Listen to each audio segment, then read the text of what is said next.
Hey everybody, welcome to For Food's Sake, the podcast bringing you down-to-earth dialogues about the food on your plate and its many impacts on people and the planet.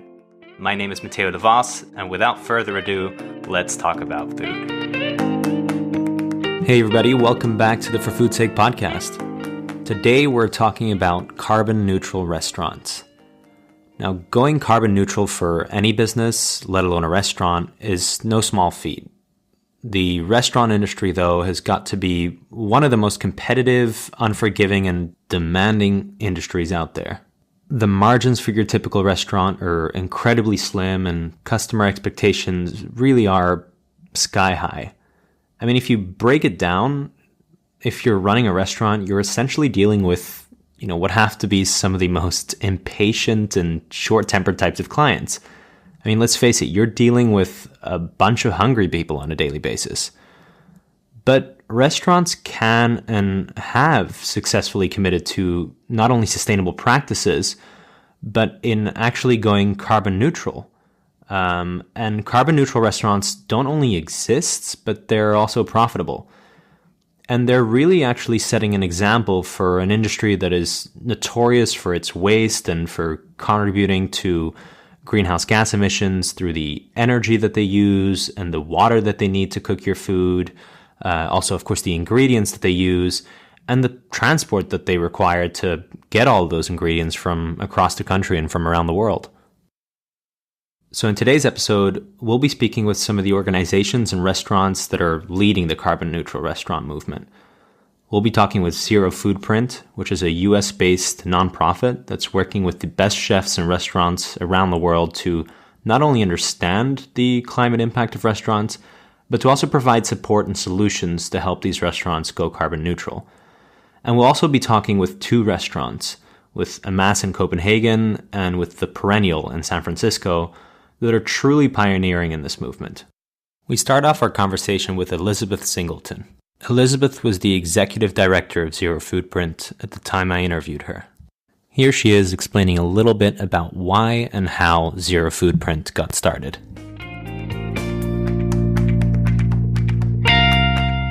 It was founded by three guys, and the initial conversation actually was just between two friends, as so often happens.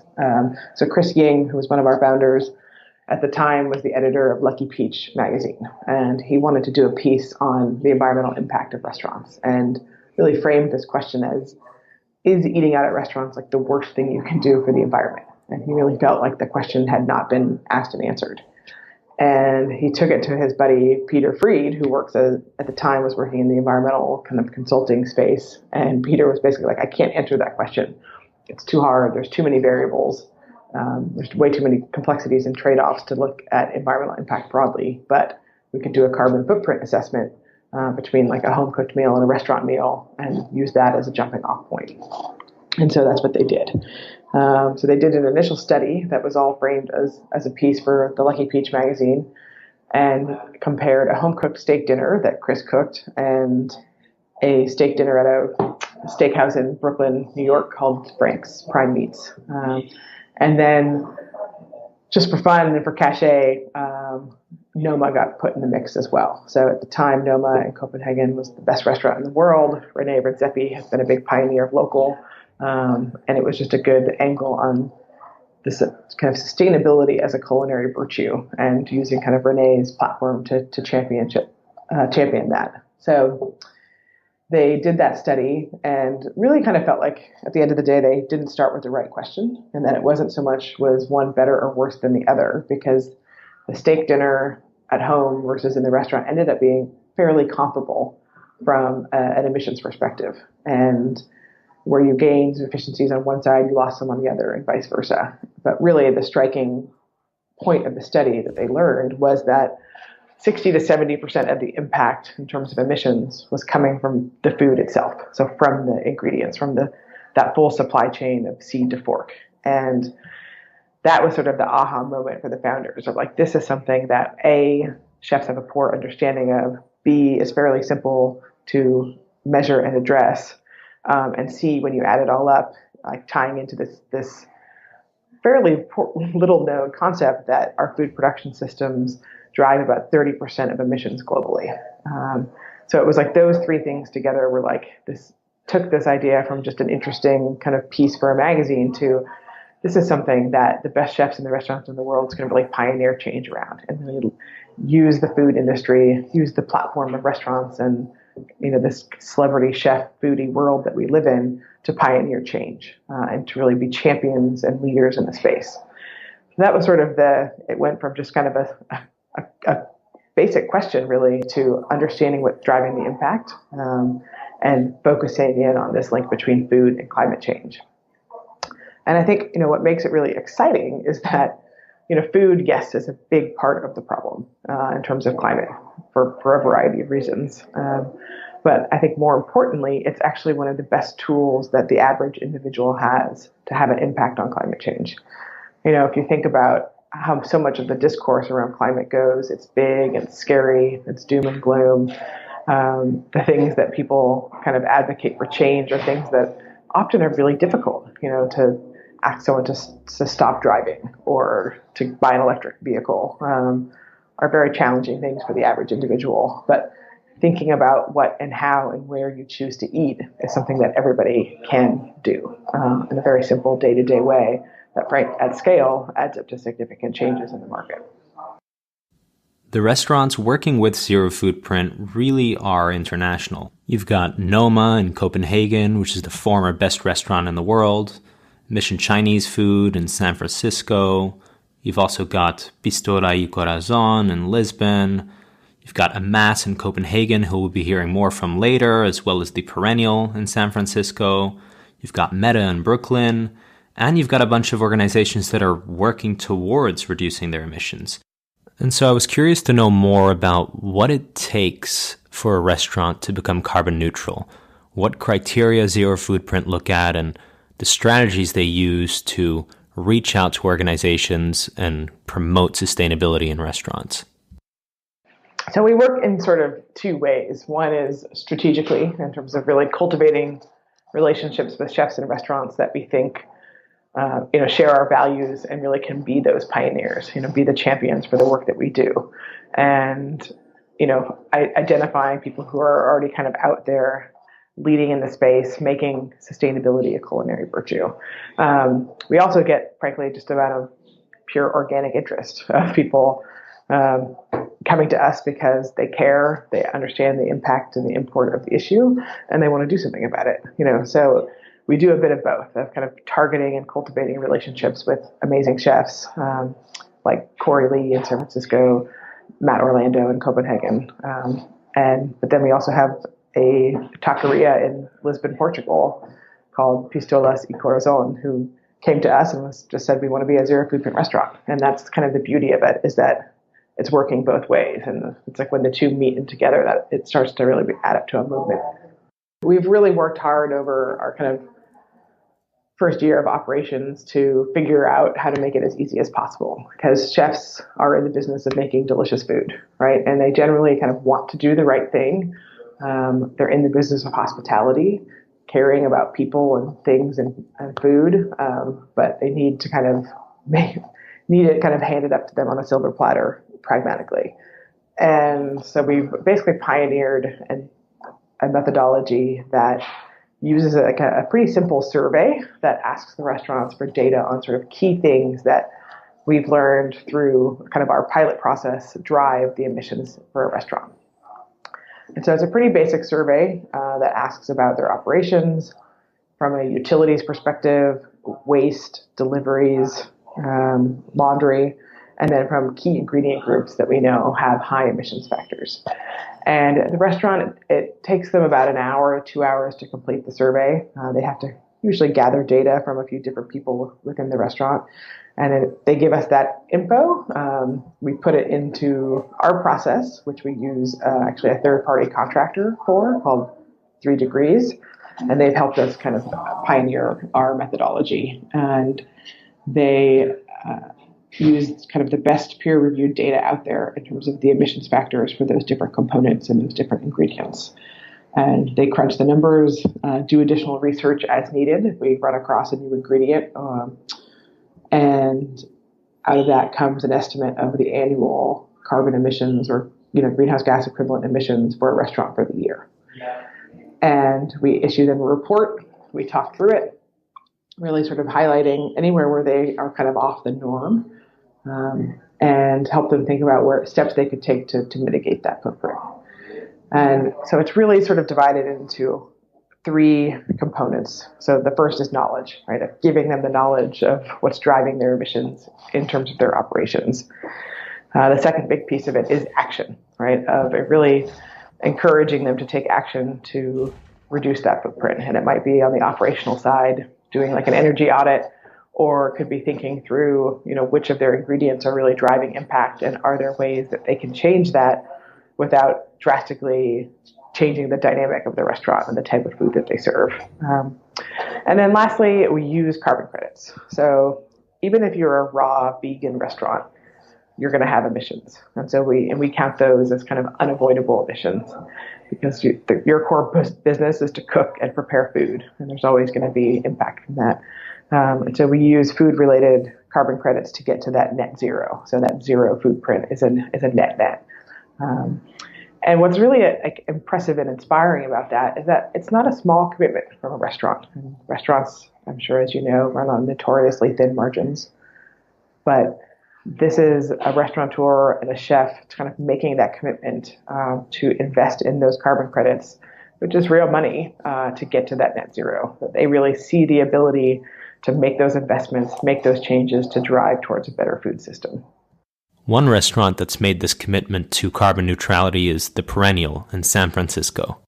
My name is Karen Leibowitz, and I started The Perennial with my husband, Anthony Mint, and my role now is a little bit of everything, a lot of communicating the mission of the restaurant, but also making bread and fixing sinks and whatever needs doing.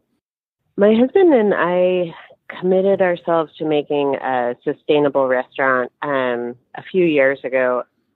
We had been in the restaurant business with restaurants like Mission Chinese Food and had been trying to make them more sustainable. And then after we had our daughter, we decided what would happen if we were really putting sustainability on the same footing as culinary values right from the beginning. And so we sort of set off on this research/business project. And we had an idea that was basically like, we'll use really efficient appliances and we'll be really careful about sourcing and stuff like that. But we had already, I think, signed a lease before we understood that agriculture is actually capable of drawing down greenhouse gases if it's done right. And it was really a kind of aha moment for us when we visited a rancher named John Wick, who had been kind of experimenting with ways of encouraging the native grasses on his land to come back. So those grasses were perennials that had been overrun by an annual when the Spanish first came to California. And so it was really going back like a few hundred years to restore the grasslands. And those perennial grasses, because they don't go back to seed year after year, they are growing over time, over the years, have much deeper root systems and are really drawing down carbon into the soil. So plants breathe CO2 and use the carbon, to build their cells. And so when the roots go down deeper and are supporting a whole ecosystem through the year, they're just much more effective at that. And so he pretty much blew our minds. He told us all this stuff, and on the way home from his ranch, we named the project The Perennial. And that has really kind of changed our way of thinking about the relationship between food and climate change. Like, we had been thinking basically that the food system had a big impact on the environment, which is definitely true. But we had not realized that that impact could be beneficial. So that has sort of reframed our way of thinking about food, and we've been doing projects to sort of push these ideas of agriculture to the like cultural consciousness. And so we're not really thinking that we can do it all on our own, of course. It's just one restaurant, but we're trying to let people know, like, there's a way to eat sustainably that is not a sacrifice at all. No, that's really interesting, especially I guess you kind of started off with the idea of minimizing your impact and kind of, I guess, being more efficient and reducing your environmental footprint, and then kind of switch to the idea that you could reverse and be part of the solution rather than minimizing the problem. That's exactly right. We had been thinking about it as doing less harm and started to think more about doing more good. And that has been a much more psychologically pleasant way of thinking about sustainability, to not sort of feel like minimizing or like being on a diet or something. It's much more like, here's what we can do that is actually restoring soil health, drawing down carbon dioxide, and, making the soil better at holding water, and then that soil is also more nutritious, and many people feel better soil is also more delicious. So there's a kind of virtuous cycle there, and that feels really nice, to go and partner with farmers who are really taking care of the soil and be able to celebrate what they're doing, and kind of shine light on good practices in agriculture. So that's been nice. One of the exciting projects that the Perennial highlights on their menu is the Kernza grain, developed by the Land Institute, which is a Kansas-based research institute. It's an interesting project for a restaurant to have a grain that people haven't really worked with before. So it's derived from a perennial wheatgrass, and it has some of the qualities of wheat, and also a kind of slightly different flavor than wheat. So we make bread, which is a mix of kernza and wheat flour, and we make it in-house. And then we are really careful to do something at every stage of the bread's life cycle, if you will. So, we serve it fresh with our own house-made butter on the first day, and then on the second day, we make it into toast, and we use seasonal vegetables, and then we use the crust to soak in cream to make ice cream, which is like kind of picks up some of that flavor, and breadcrumbs for staff meal, and all, there's sort of like some place for all of these pieces. And so, we've been really happy to be among the first to use kernza. About 10 months after we opened, Patagonia Provisions released a beer with kernza called Long Root Ale. And we serve that here. And I think that's another potential use for kernza. It tastes really sort of surprisingly normal. It's just like, that's a very good, reasonable beer. Like, it's not particularly one particular taste. It feels like a Pilsner, I think. I'm not a beer aficionado. It's like a middle of the road. It's not like a sour beer or a dark beer. It's just like a medium. It's beer. A medium good beer. Good. That sounds pretty good to me. No, I mean, and it's a beer with a positive, a positive message. So it'll taste all the better. Yes, indeed.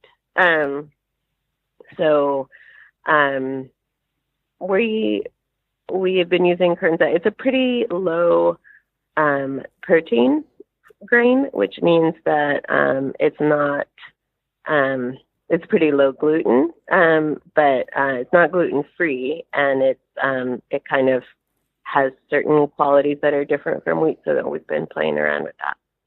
Besides the kernza-based breads, what makes the Perennial stand out as a pioneer in the carbon-neutral restaurant movement is their dedication to the process of carbon farming. So carbon farming is activities that draw down CO2, a greenhouse gas, using plants. So plants, all plants breathe CO2, and carbon farming prioritizes that kind of storage of carbon. So there are, it's kind of an umbrella term for a number of different practices. So I would put developing perennial crops like kernza that are brand new as an aspect of carbon farming, or using compost application to jumpstart the soil biology of soil in order to increase its carbon holding. That's carbon farming. Any kind of agricultural work that is really focused on drawing down carbon and creating food is carbon farming. So within that subset, I would include carbon ranching. So that is using animals as part of an ecosystem that prioritizes carbon, soil carbon.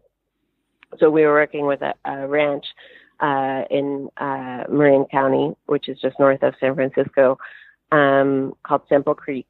And they are raising beef and lamb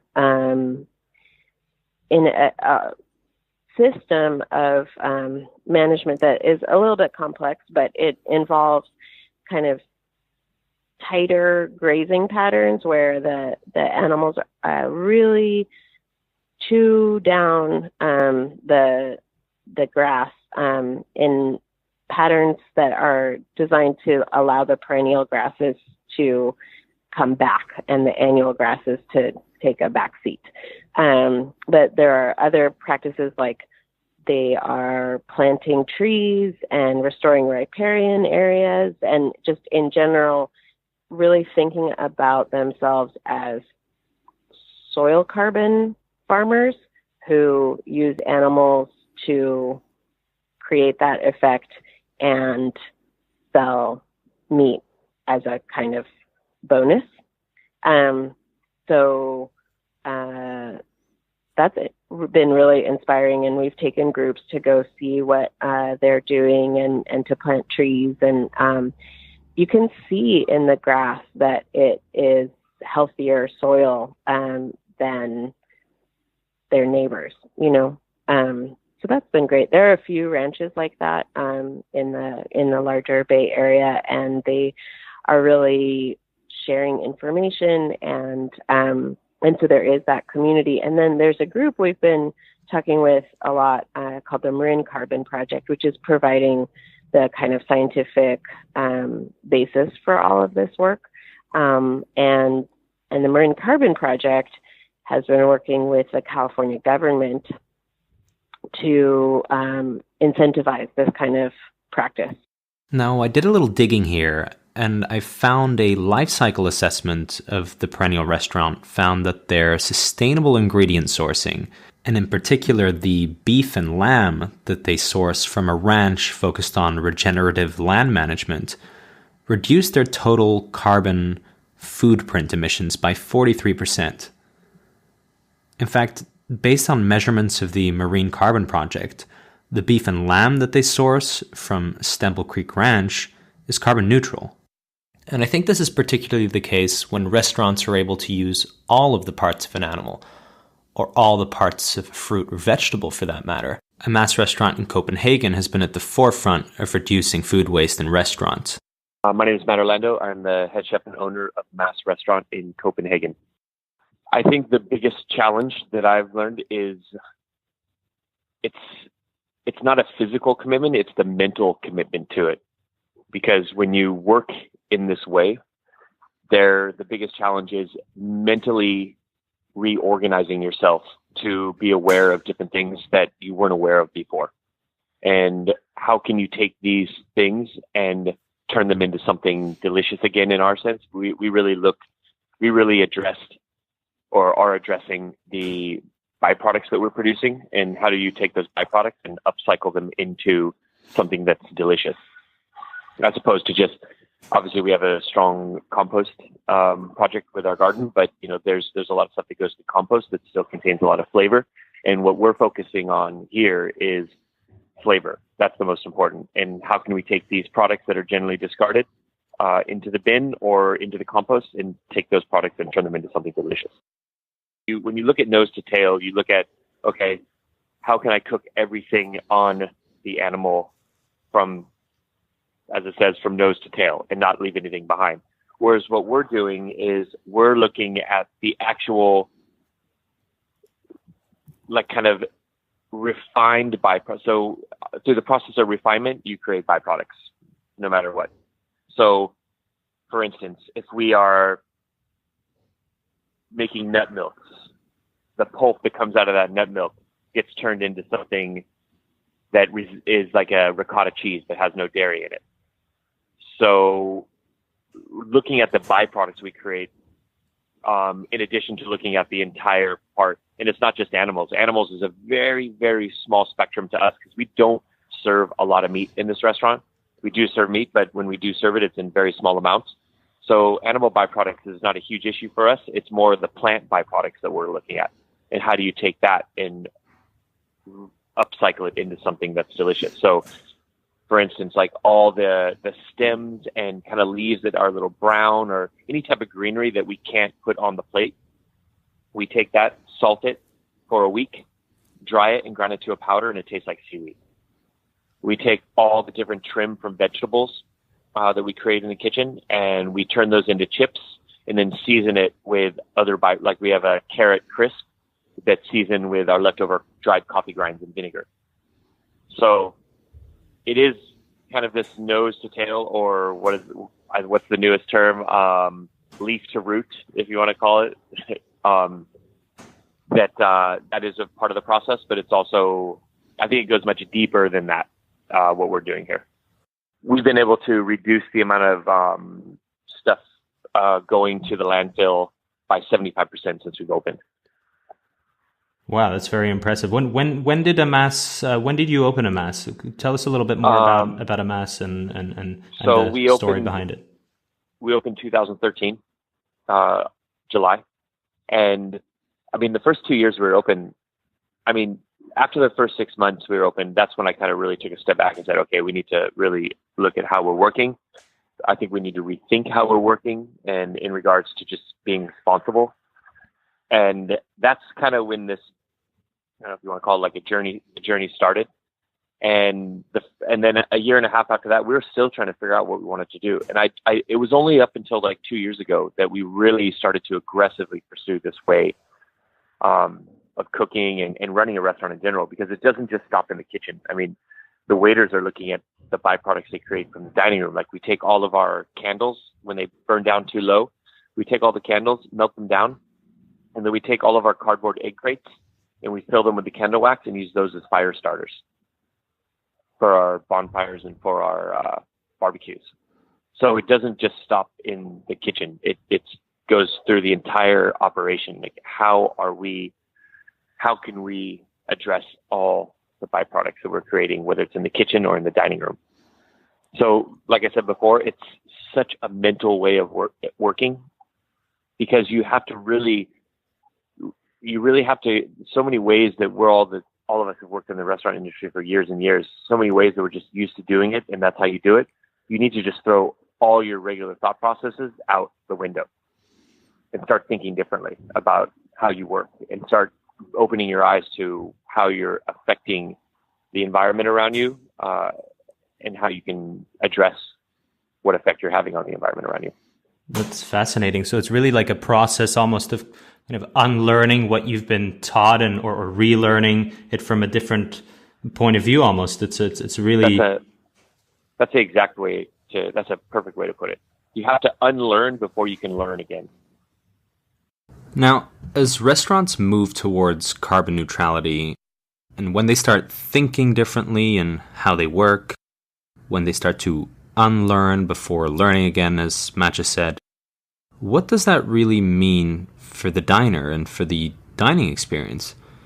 Are customers aware of these behind-the-scenes transformations? Does the menu look significantly different at a carbon-neutral restaurant? Is the culinary experience and the service significantly different? What is it ultimately like to dine at a carbon-neutral restaurant? I mean, that is the ultimate question right now, because we also have to remember that we're running a restaurant. I would say 60% of the people that come to this restaurant don't really care about what we're doing in regards to how we're working. All they care about is the food delicious? Is the environment a pleasure to be in? And is the service up to their expectations? And so there's a fine line too. Like, you don't really want to preach about what you do, because as soon as you start preaching, you lose the interest of the people around you. I mean, I really, myself, I don't like when people come to the table and just start drilling you about how they work and why they work this way. You're like, that's great. If I was really interested in it, I would engage you about it, first of all, or I already have done research on the restaurant, and then I would engage you about it.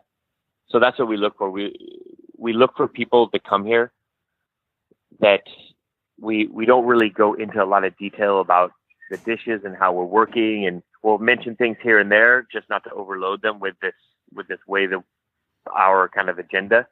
And then you see the people that are generally interested in it, and they'll engage you, and then that kind of opens the door for us to kind of go into more detail about what we're doing here. And that is the ultimate, for me, that's the ultimate sign of good service, is when you can read your guests and really figure out through reading them what they want and what they don't want to hear about what you do here. So with that said, for me, I think you have a much bigger impact in what you're doing is if, for instance, a guest comes here, they come here, they have a great experience, they have a delicious food, great service. They walk away from the restaurant, and then after the fact, they learn that we are working in this way. And then they kind of go, holy shit, like, I can't believe that I had that experience, but there's all this going on behind the scenes with how these guys are cooking and being responsible and really being aware of their environment and how they're affecting it. That just makes the story we're trying to tell, or the agenda we're trying to push, that much more valid. So, and I always tell the guys, it's great, the top 50 and Michelin and all this stuff, that's great and all, but you know what, we have an agenda that's much more important than that. So in order for us to work as hard as we can to deliver the best experience we can, it's not to get Michelin stars, it's not to get on the top 50 list, but it's just to validate what we're doing here is the right thing to do, and to validate that you can run a very high-end restaurant and deliver an amazing experience without compromising the environment around you and being aware of what's going on around you. So that's why we push, and that's why we work as hard as we do, to hopefully set an example for future restaurants to come and show people that, hey, you can run a high-end restaurant and still run it responsibly. I also put this question to Karen from The Perennial about how their restaurant interacts with the diners on the topic of sustainable dining. I think that the most important piece of this puzzle is our servers having conversations with the diners. And so I think that's valuable in part because there's a kind of natural link between food and conversation, so the servers give a little bit of information and then people at the table talk, and then they might have a question and the server can answer it, or say, I don't know, that's a good question. So that's one. We also have postcards that we made with a local artist that explain more of the science for people who are interested, that, servers can say, oh, I'll grab you a postcard, and then people can sort of talk it over.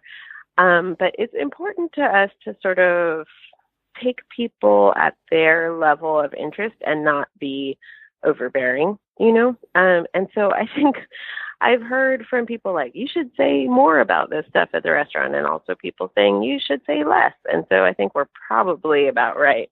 You can't please everyone, and we're trying to offer a kind of range of information in-house. But we have done things to sort of increase the conversation beyond the dining experience as well. So we have a YouTube channel, and, we make videos about the stuff that we're doing, and, other kinds of social media. And, the conversations that I have with people like you are really important in that way. We do want to sort of preserve the dining experience to some extent so that people don't feel like they are going to a museum. It has to be sustainable in the sense that you want to come back. And, you can find out more, or you can just sort of have dinner and know that it's sustainable, but I think, basically what happens is people look at the menu and they say, what is kernza bread? And then the server says, kernza is a perennial grain, which is much better at drawing down CO2 because of its deep roots. And, then if people want to hear more, then they can say more. Does that make sense? That makes a lot of sense. Yeah, like let the conversation kind of organically form rather than maybe making people sit through some kind of lecture of what they're eating and what they should be eating. And like you said, that makes the experience more organic and also more sustainable, and also I guess more financially sustainable because people aren't scared away and never want to come back. Yeah. And so, one of our servers who's been with us since the very beginning, he is from Wyoming and comes from a cattle ranch. And he's so excited about the stuff that we're doing. And, when people talk to him about it, I have gotten a lot of feedback like, this is really exciting. And so I think getting it through a personal connection is really valuable, but we're really trying to do it from all sides. So getting people to eat food that's sustainable and, have that experience and talk about it and see videos and, read about it. And so it's just for us really become a kind of life's work to spread this message that food can really be restorative and regenerative. So it's nice to be able to tell people such optimistic news. What's particularly optimistic at The Perennial is that their menu really is, in many respects, a celebration of the regenerative practices in agriculture today. It shows that carbon-neutral restaurants don't have to be defined by excluding ingredients or limiting certain culinary creativity and ideas, and instead it shows that food and certain food systems can be part of the solution, and so they deserve our support.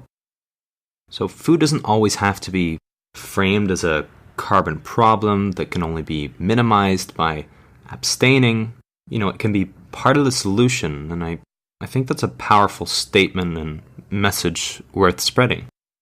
Our menu is essentially California cuisine. So there's a long tradition of Northern Californian restaurants really celebrating what is local and seasonal, and we certainly participate in that tradition. But I feel like we have made a decision not to be kind of negative, and so we haven't really focused on what we can't do.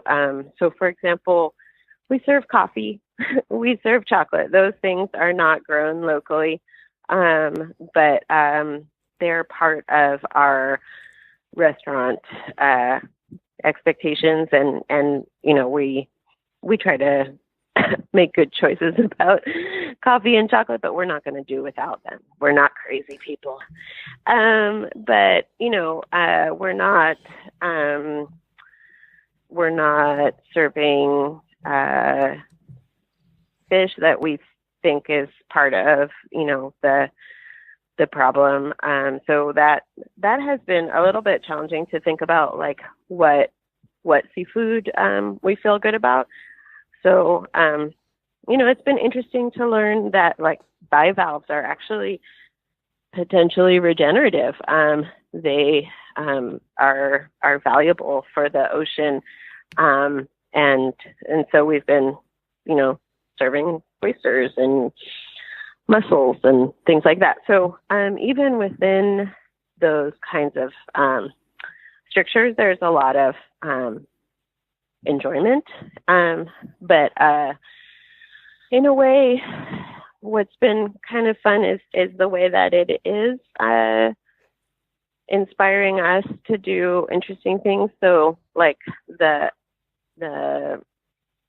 walnuts that we use are as nuts are also used to infuse honey, and the shells are charred, and we make a walnut oil and like all kinds of things. And then those go into the bar and the pastry side and the savory side. So there's just a lot going on that is fun. And, we are lucky that we're in such a fertile place. There's really a lot to choose from. I think the big choice that we had to make at the beginning was whether we were going to serve meat. And, I think there's a very valuable debate to have about the role of animals. So some people will say, that meat just can't be a part of a sustainable food system, but we really disagree based on what we've seen with the carbon ranching systems. So that's where we come down on that, and I think that has become a kind of talking point or a spark for conversation here. Now, at this point, you might be thinking, as I certainly was, is this approach scalable? If only high-end dining restaurants such as The Perennial or Amass can make carbon neutrality financially feasible, can we really say that we're having a significant impact on the sustainability issues of the restaurant industry? What about the fast food restaurants, the global restaurant chains, and the millions of local restaurants that are reaching hundreds of millions of diners every day around the world? If the promise of carbon neutral restaurants is reserved for haute cuisine alone, aren't we fooling ourselves into thinking that this is a viable solution? I asked Elizabeth Singleton from the ZeroFoodprint about how realistic it is to go carbon neutral at scale in the restaurant industry. What's interesting is that we found that emissions really scale with volume in a restaurant, and particularly the emissions per cover or per diner. And so as we structure our payment, it's actually tied to the emissions themselves. So that price point can scale up and down depending on the restaurant experience. With a very high-end, very expensive tasting menu having a higher footprint associated with it, which makes sense. It's a special occasion, kind of in many instances, maybe a once-in-a-lifetime restaurant experience. And you're splurging. There's going to be higher carbon emissions attached to that, and thus a higher price point to get to that true cost. On the other end of the spectrum, in the fast casual space, the volume really drives efficiency. And you see much less carbon associated with each meal, and really bringing that down to a very reasonable price point to get to a carbon neutral meal that could be, 5 or 10 cents in that fast casual environment to get to carbon neutral. And what's been amazing is that what we've seen in terms of the price that it costs to be a ZeroFoodprint restaurant ranges from that kind of 5 cents per customer on one end of the spectrum up till maybe 25 or 30 cents on the high side. It's not that much money. And even kind of more exciting and empowering is the bit of market research that we've done indicates that customers say that about 80% of customers that we've surveyed say that they're willing to pay $1, if not $2 or more for their meal to be carbon neutral. So we've got sort of real opportunity there to capture that space, capture that willingness to pay, and use that as a platform for change. And I think one of the really interesting examples is Mission Chinese Food, one of our early restaurants here in San Francisco. And they made a minor increase to the beef and lamb dishes on their menu. And that increase covers both the cost of being a ZeroFoodprint restaurant, as well as allowed them to source better quality meat. And, that really driving that investment and that demand for more sustainable, more regenerative agriculture. And, that to me is like that perfect, confluence of factors of like, we're indicating it to the consumer, the restaurant is reducing their impact, and they're using their market voice to drive change across the industry, like down into the supply chain. As the owners of high-end restaurants, I also asked Karen and Matt for their perspective on scaling the carbon neutral models they've helped build. Here's Karen from The Perennial. Well, I would point to restaurants like Local, which is a kind of startup fast food chain, which is trying to make sustainable food affordable. And so like their burger is a mix of meat and other things to lower the carbon footprint. And so it doesn't have to be haute cuisine.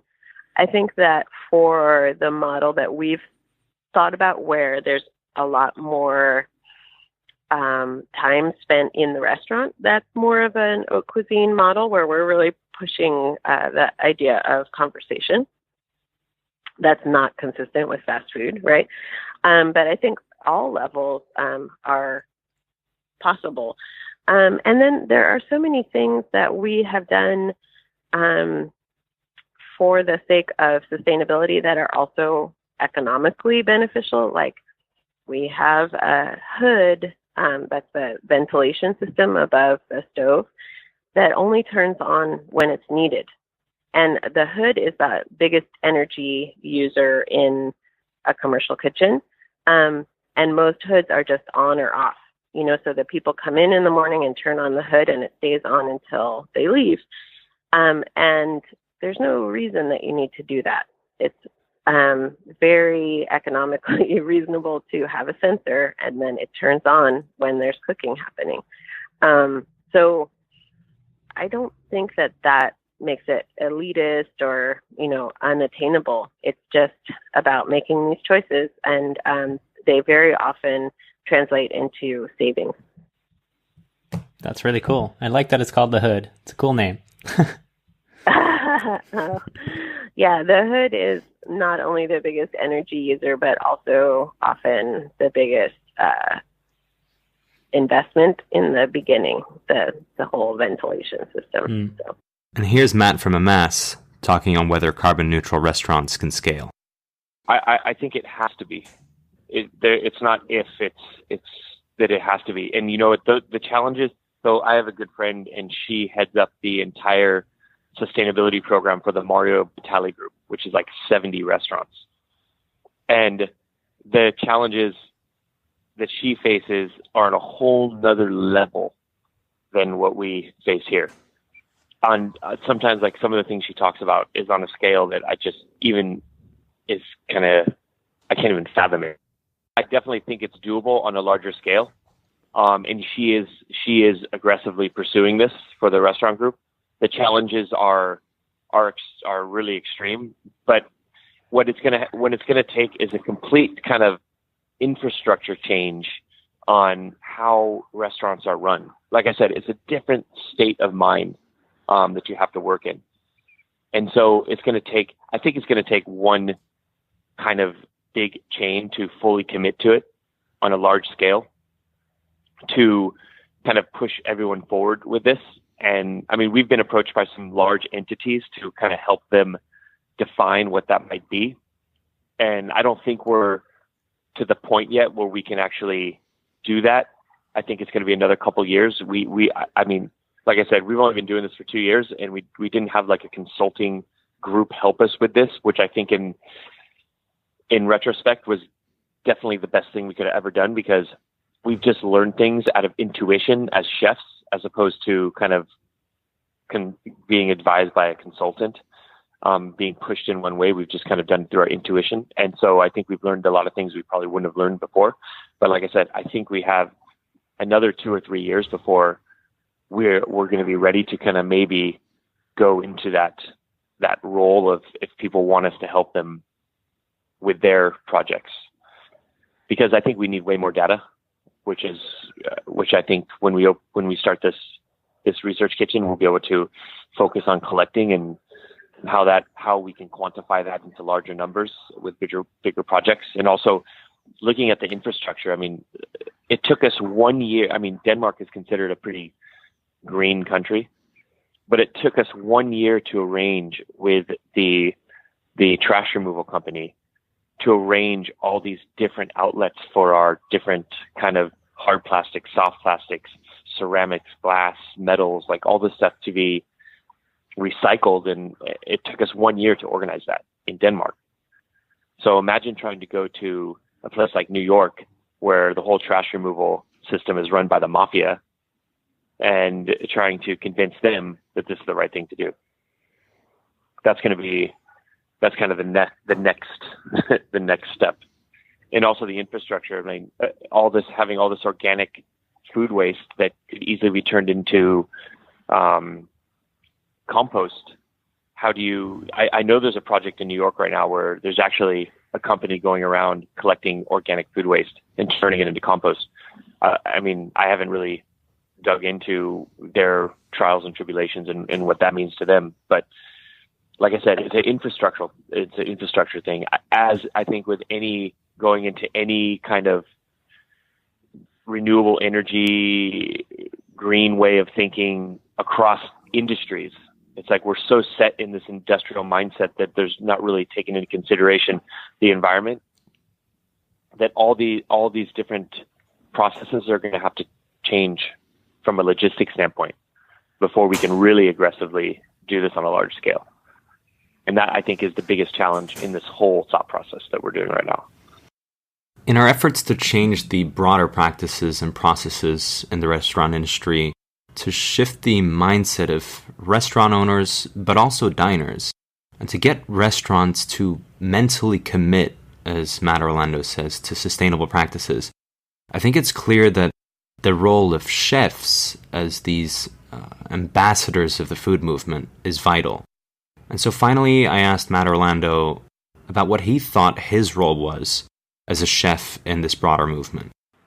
I mean, I wouldn't even call it a role.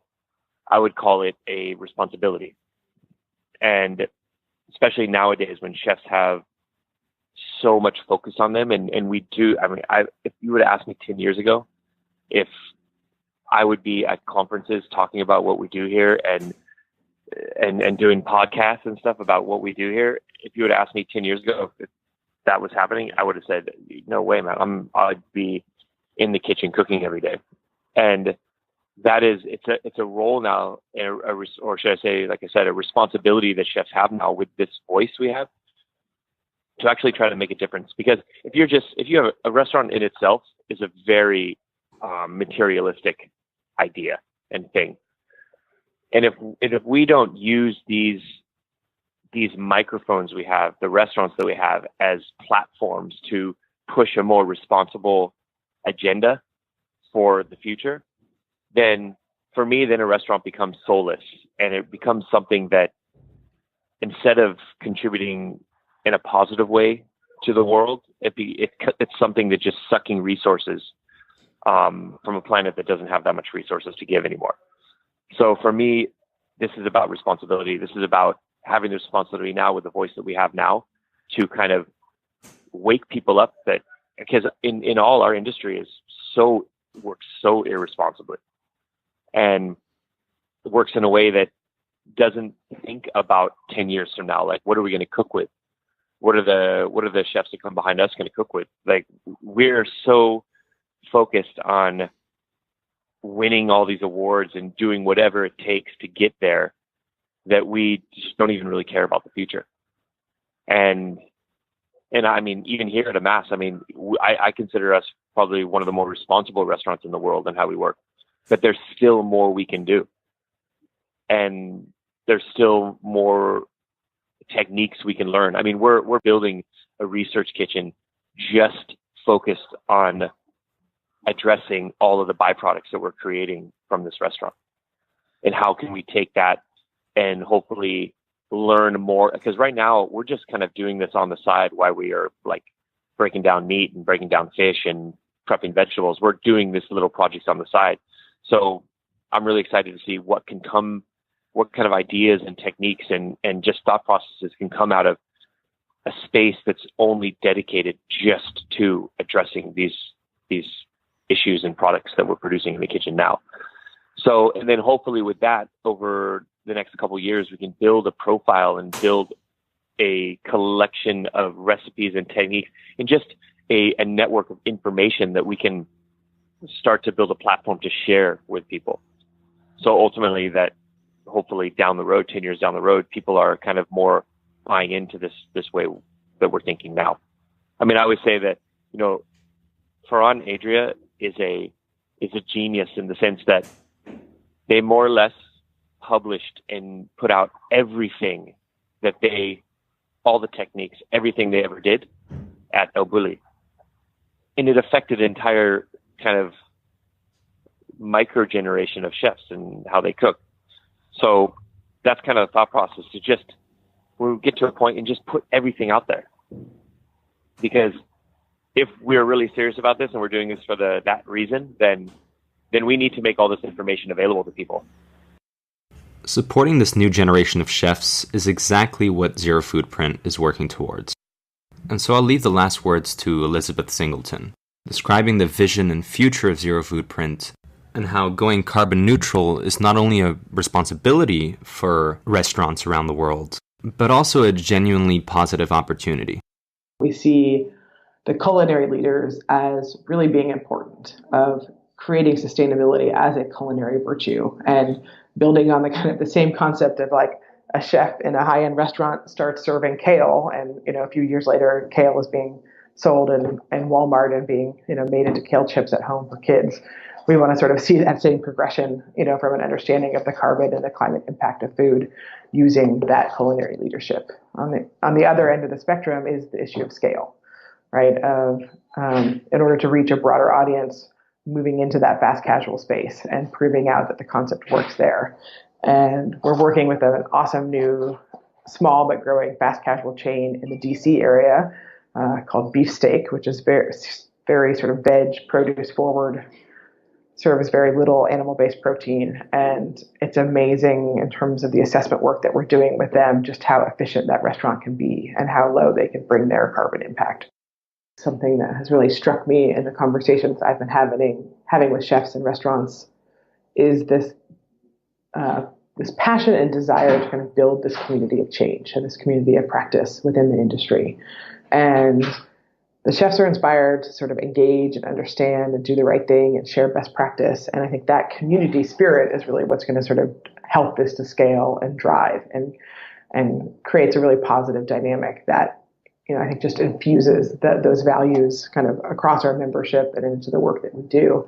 And that people are seeking positive solutions, positive change. And, this is ZeroFoodprint is one way to kind of enable that for restaurants, to help them sort of take those steps. But do it in a way, like I said, that's positive and proactive. And food is a great thing, right? It's what draws people together. It's most people's most immediate connection to the environment.